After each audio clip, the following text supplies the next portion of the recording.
Dulu masa ustaz belajar dulu pernah ada lemah semangat. Lemah semangat. Sebab belajar ni payah. Saya bukan aliran Arab, sekolah orang putih. Sekolah SF. Nah, pindah dari sekolah Darul Aman pun bukan Arab di Kedah. Masuk sekolah menengah Sultan Sulaiman. Faham lagi? Tidak ada basic. Kalau orang sekolah Arab, dia sanawi, daripada madrasah, senanglah. Tak payah pun ada, mudah dah. Ni tak kerti benda daripada kosong. Memanglah payah.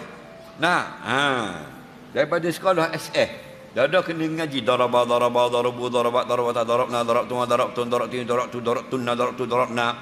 pening kepala. Allah pening kepala. Lama-lama bahasa payahnya. Ada tak serabutnya. Faham? Kena tok guru pula jenis orang warak. Dia tak banyak. Mulut macam kita popang. Dia baca kitab boring asal kira lah. Seorang diri pula tu. Kalau pergi ramai-ramai mengaji, senang. Kita siapa tu orang ramai dah. Jadi kalau kita mengatuk, boleh tak dusuk? Boleh duduk belakang orang. Kita ngatuk, nak tidur. Boleh duduk belakang orang. Walau tulis tu tidur. Budak-budak gitu kan. Tapi kita ngaji seorang. Kita seorang, tok guru seorang. Dah minta ngaji, minta ngajar. Jumpa tok guru, orang kata baca kitab ni, Jurumiyah. Siapa boleh ngajar? Ustaz ni, kita pergi jumpa. Tak boleh tak ngajar kitab Jurumiyah? Yang tu boleh. Tiap asar pukul 5 petang, 2 kali seminggu. Kita pergi lah. Lepas tu orang tanya, kalau kitab Sarah, membaca kitab ni. Kitab Tasrih. Ustaz mana dia? Ustaz ni boleh. Pergi pula, boleh. Lepas Zuhur, pukul 2, 3 kali seminggu. Jadi kalau kita tidur, nampak? Tu leceh, tak boleh tidur. Jadi gitu mata. Ngatuk pun, kena buat tengok juga. Tak malu ke Tok Guru?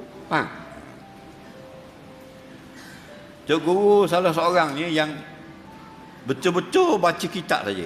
Dia tak ada buah, tak ada cakap. Tok Guru Haji Mak Zing, Lubuk Pandang. Pondok Lubuk Pandang, Tuan Guru Haji Mak Zing. Dia baca kitab, dia tak tengok muka kita. Dia ni kalau ngajar di kacing lengan, pakai serban, ngepiah, tekuk kacing semua. Lengan kacing, jubah dia, kacing semua. Rumah dia pula panas, tak ada lubang. Atak zinc, atak steh, tutup habis keliling. Jadi kalau kita pergi sapa awak, buka kipas. Sebab sui kipas tu atas kepala dia. Dia duduk dalam bilik.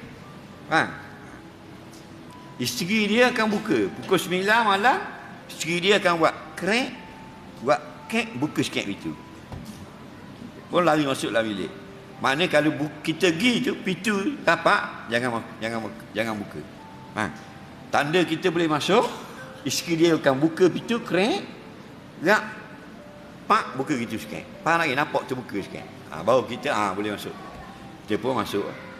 Masuk Tok Guru tak ada lagi. Beres. Apa? Ting, buka kipas. Nombor 5. Nombor 5. Kipas ni kipas musinya. Nombor 5. Kat gigi dia tu baik, dia nyandar di tiang tu. Atas kepala dia ada kipas. Jadi kalau kita pergi dia ada dah. Dah buka dah. Takkan nak buka tak pada Tok Guru. Kau anjur. Betul tak? Dah buka. Siapa mampu kau dah buka. Jadi kalau pergi tu tengok Tok Guru tak ada. Lega. Khatak. Buka dulu. Nombor 1. Dah lah serban cabut habis dah. Panas. Sisi lengan tu ni. Panas. Buka nombor 2 baju ni. Panas. Dah panas semua dia. Panas. Ya dah. Orang warak. Orang akhirat. Kita buka nombor 3 pun tak tanya. Buka nombor 1 tak tanya. Tak buka, tak buka. Dia tu baik tak buka. Dia baik duduk gitu. Kita sapa, Bismillahirrahmanirrahim. Tak ingat muka. Kalau kita tengok tu, guna gambar, ni guna gambar, tak ada, tak cakap. Baca kitab. Muka berapa? 25. Kat mana? Baris bawah sekali. Bismillahirrahmanirrahim. Habis, wallahu a'lam. Ambil kitab masuk dalam bilik. Jeng. Nah, jadi wah, boring macam-macam. Nah, dia baca slow pula. Wa innahu ada zalika wa innahu ada zalika, dan sesungguhnya demikian itu atas demikian itu tadi. Sudah kerja dah. Tapi kena lawan. Faham? Sebab apa? Sebab ada orang. Tak ada orang tau. Kalau kita semua lari, siang dia seorang. Orang yang ngajar. Nah, jadi pengalaman lah. Kena belajar juga. Cuma kita ni kelebihannya,